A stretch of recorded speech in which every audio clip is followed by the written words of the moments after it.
Please आप लोग seat पे, मैं माननीय एलओपी को बोलने की इजाजत दूंगा। आप सब सीट पे जाएं, आप सभी सीट पे जाएं। आप चेयर पे आरोप लगाएंगे, चेयर की भी बात नहीं सुनते।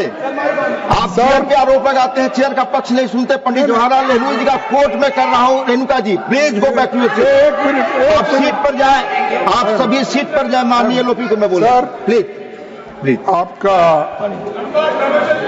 धन्यवाद करता हूं कि please please please please Tiruchi ji, I am allowing you to speak. एक minute only LOP, nobody else, please. No, don't create LOP, please. Only LOP, only LOP. अरे सर, मैं आपका धन्यवाद करता हूं क्योंकि आपने बहुत बड़ा ज्ञान हमको दिया जो हम नहीं लिया पढ़े। मैंने आपसे सर, नहीं लिया। हम बहुत से जो रेफरेंसेस थे जो पढ़े नहीं थे, आपने हमको पढ़ाया, इसीलिए आपको धन्यवाद देता हूं। और सर दूसरी चीज, मैंने क्या लिखा आपको, मैंने पढ़ता हूं। I am writing to you on behalf of the opposition parties in Rajya Sabha.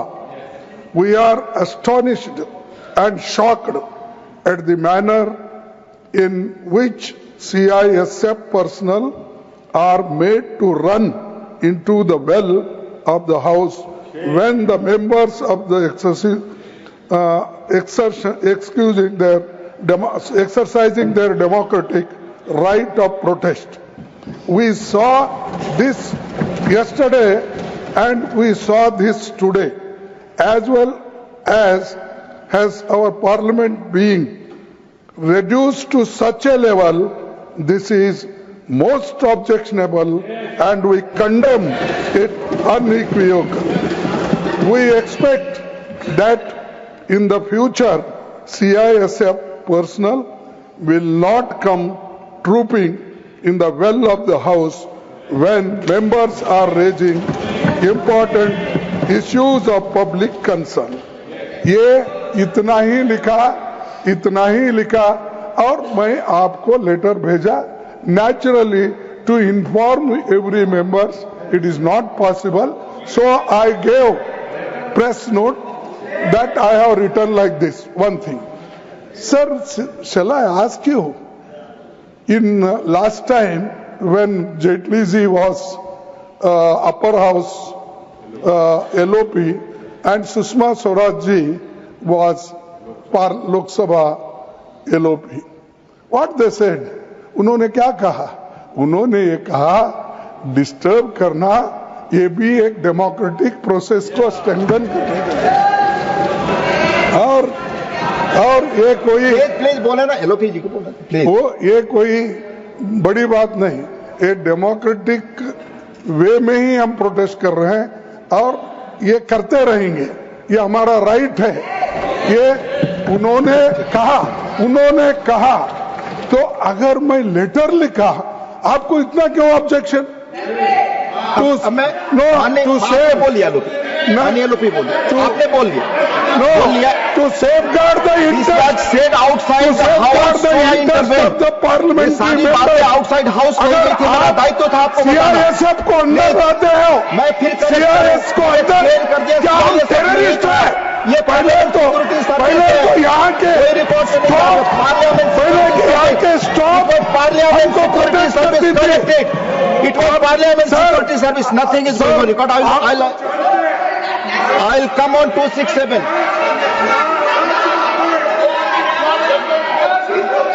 नहीं, आप बोल चुके, माननीय एलओपी बोल चुके। प्लीज, आपने अपनी बात कह ली माननीय एलओपी, आपने कह लिया। माननीय एलओपी को माइक दे। बोले हमारे आप सभी। हाँ, सर आप अपनी सीट पे जाएंगे sir. Please go back to your seat. हमारे पार्लियामेंट के स्टाफ, एक मिनट, हमारे पार्लियामेंट के स्टाफ इतना सशक्त है कि हमारे को प्रोटेक्ट करने में वो मजबूत है और वो आपके कंट्रोल में आते हैं।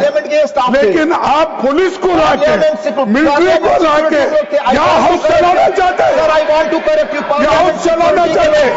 धन्यवाद इसी हाउस में धन्यवाद माननीय सर, इसी हाउस में पार्लियामेंट सिक्योरिटी के लोग राजनारायण जैसे आदमी को कोई नहीं यहाँ गलत और भ्रमित करने वाली सभी चीजें ना बोले स्टॉप मैन उठा के No. बाहर फेंका था। नो प्लीज लेकिन आप हमको ये जो इस ढंग से जो ट्रीट कर रहे हैं 267 विट्ठल भाई पटेल से 267 लेकर परसों 267 तक आप उदाहरण दे रहे 267 हैं। हम क्या उतने अज्ञानी हैं? धन्यवाद धन्यवाद क्या हमको कोई समझ में नहीं आता?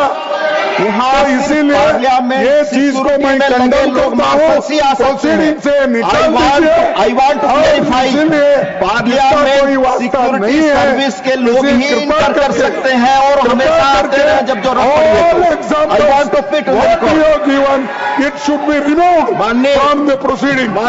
माननीय honourable members, now on 267, now on 267 please, or now on 267 please.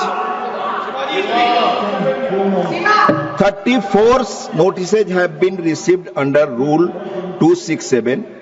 It is observed that several notices under Rule 267 are being given on daily basis. 34 please Jairam ji बोलने दीजिए, मैं पढ़ ही रहा हूं, मैं पढ़ रहा हूं 267 के बारे में। आप प्लीज आप मुझे समय दें और धैर्य रखें। 34 notices have been received today under Rule 267. It is observed that several notices under Rule 267 are being given on daily basis. Most of these notices do not mention, most of this, please आप chair को बोलने नहीं दे रहे हैं, मैं बता रहा हूं। Most of these notices do not mention the rule they seek to suspend, a mandatory requirement under Rule 267. Other notices do not contain any motion drawn in proper format. The detailed directives imparted by the chair on 8th December and 19th December 2022 are not complied with. Some members have also consistently raising varied issues, including those that are sub judice or pertain to matters within the jurisdiction of state governments that cannot be raised in the House. Some of other members are giving notices on different subjects daily, which are in the nature of issues to be raised during 0 hour or a special mention. It's prima facie appears that members are themselves not sure on which subject they want to seek suspension of listed business on the day. I may also add that the issues on which members are repeatedly seeking suspension of listed business can be raised by other parliamentary devices like short duration discussions, calling attention notices, etc. Despite there being clear rules and elaborate rulings or directions, regrettably some members are using Rule 267 in an apparently casual manner. When the notices are disallowed, the House is disrupted. Our previous chairman were of Our previous chairman were of the considered opinion. Our previous chairman, let me repeat, our previous chairman were of the considered opinion that Rule 267 was applicable for raising rarest of rare cases and never on the matters of routine nature. Members would appreciate that between the year 2000 to 2004, no 267 notices were allowed. Between the year 2004 to 9, only 4 substantive discussions under the Rule 267 took place. Further, out of 491 notices received under Rule 267, between the year June 2009 to May 2014, only 1 substantive discussion took place by suspending on the business of the House. From the year 2014 till the last session of Rajya Sabha, out of 3,152 notices received under Rule 267, only 6 notices were admitted for substantive discussion. Members may recall that a previous speaker Lok Sabha, Sri Balram Jakhar ji, members may recall that a previous speaker Lok Sabha, Sri Balram Jakhar ji, held that he cannot make any comment upon the actions and decisions of the Election Commission. He inter alia stated the following, I quote, "You know that I cannot comment upon the actions and decisions of the Election Commission, which is an autonomous body Never before have I done it, nor I will do it now, until and unless you change the constitution and bring the election commission under your purview. We cannot comment on its actions. I am only concerned with this, that the election commission is an autonomous body and its decision cannot be discussed here. Lok Sabha debate 14/12/1988. I'll give. On the question of suspension of question hour, the previous chairman held, if an individual member suggests the suspension of question hour for which the chair must give permission, then the chair has to be satisfied that there is a broad consensus about such suspension.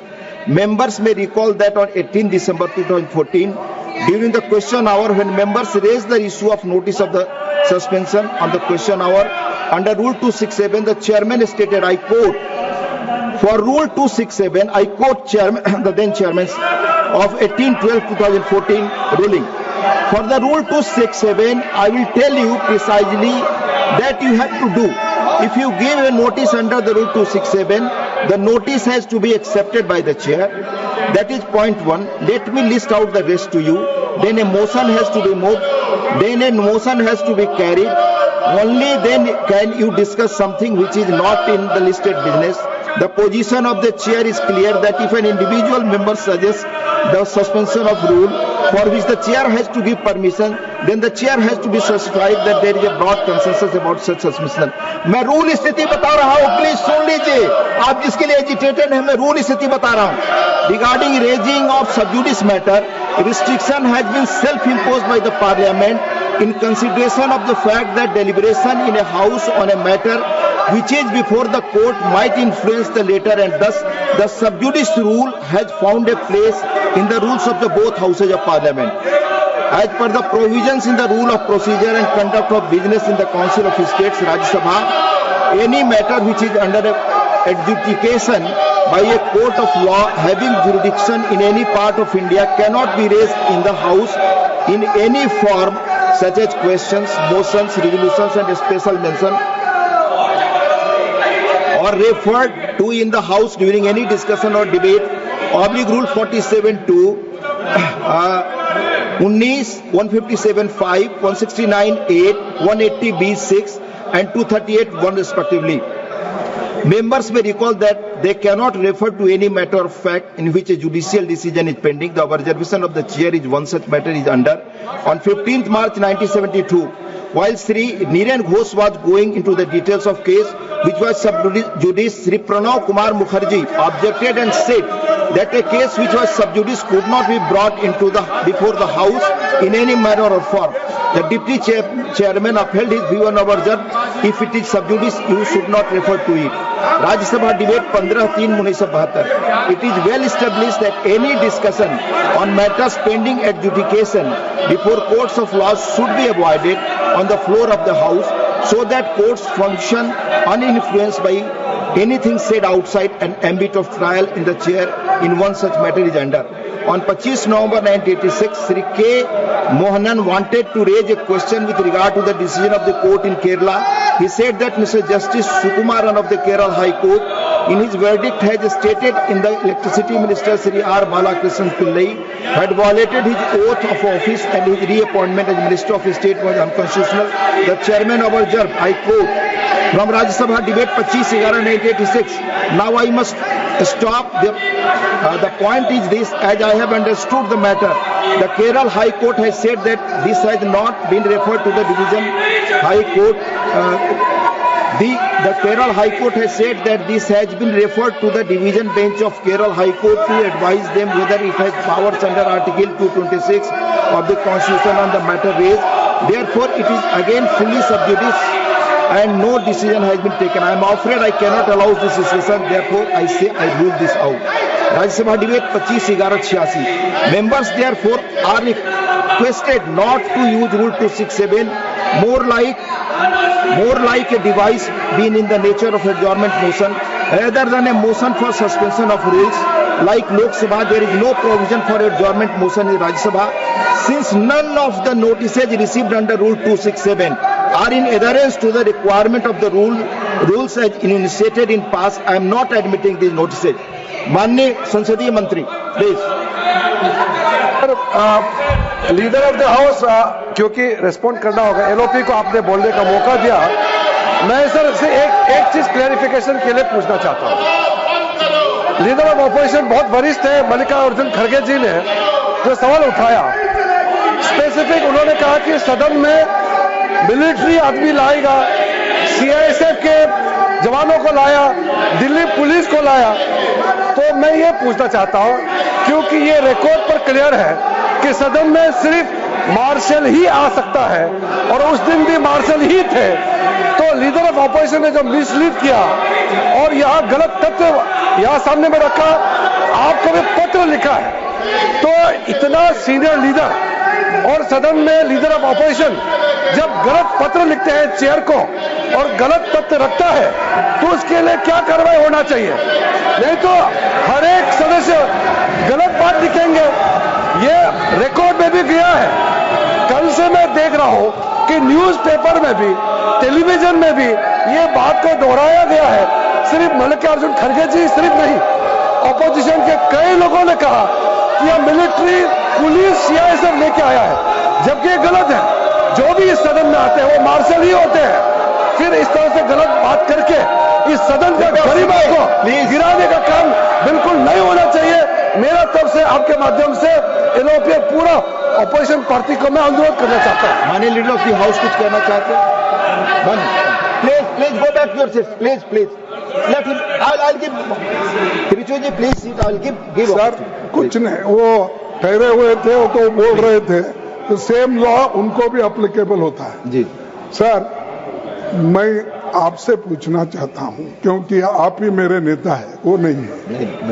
नहीं, देखिए, जब ये भी थे, जब अपने मैंने एक जिक्र किया कि हमारे नहीं सीआईएस तो था, लेकिन पहले के जो अपोजिशन लीडर थे उन्होंने कहा था कि disruption is also part of democracy. ये आपको मालूम।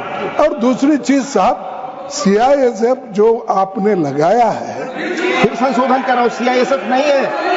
माननीय लीडर नहीं हो गया, यहाँ सिर्फ मार्शल ही आ सकते हैं। नहीं, मार्शल ही आ सकते हैं। ये देखिए, मैं पूछता हूं आपको, क्या ये सदन आप चला रहे हैं, क्या होम मिनिस्टर अमित शाह चला रहे हैं? ये गलत आरोप है। कौन चला रहे हैं? गलत आरोप है, क्योंकि उनका माननीय लीडर ऑफ द हाउस, आपने बोला माननीय लीडर ऑफ द हाउस, आपकी बात रुको, आपकी बात बैठ जाइए। आप माननीय leader of the house please, आप बोले।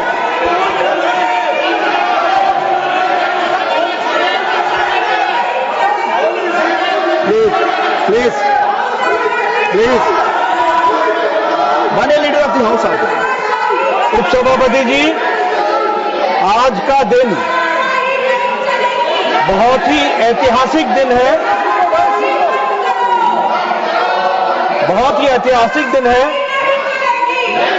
हिस्टोरिकल डे है। प्लीज, क्योंकि पार्लियामेंट में, राज्यसभा में जो आपने 2 ऑब्जर्वेशंस दिए हैं, वो 2 ऑब्जर्वेशंस सदा के लिए अंकित रहेंगे, रिकॉर्ड में रहेंगे और वो रेफरेंस पॉइंट बनेंगे आगे राज्यसभा को चलाने के लिए। आपने आज अपनी रूलिंग के माध्यम से दूध का दूध और पानी का पानी किया। आपने क्लियरली ये बताया कि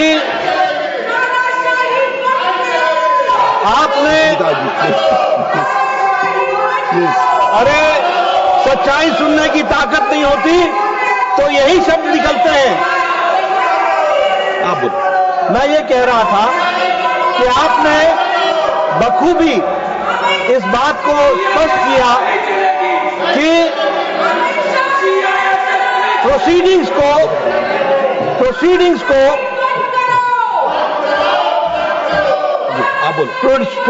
को डिस्टर्ब करना यह अनडेमोक्रेटिक है और ये रूल्स के खिलाफ है। आपने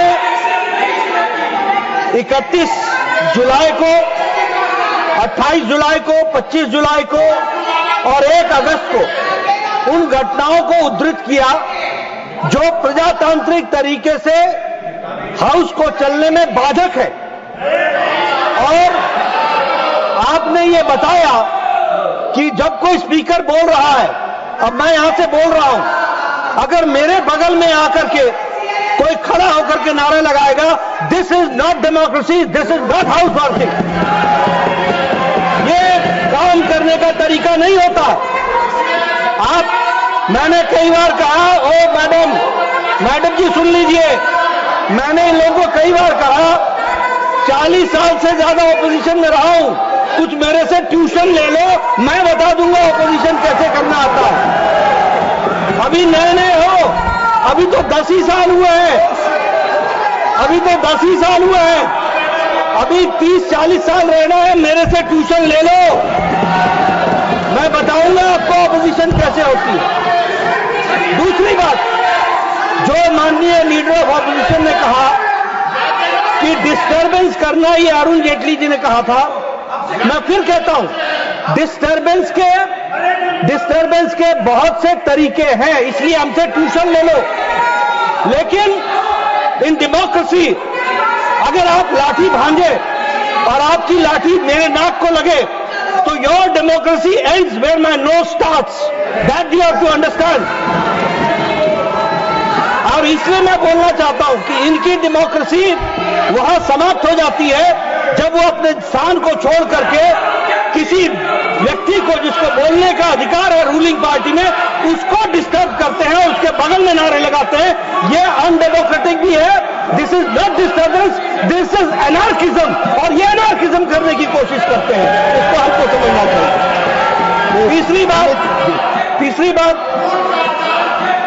आपने डिस्टर्बेंस के विषय के बारे में कहा, और जो आपने बाद में ऑब्जर्वेशंस दी हैं, वो ऑब्जर्वेशंस बहुत ही महत्वपूर्ण है, जिसको हमको सदा के लिए ध्यान में रखना चाहिए।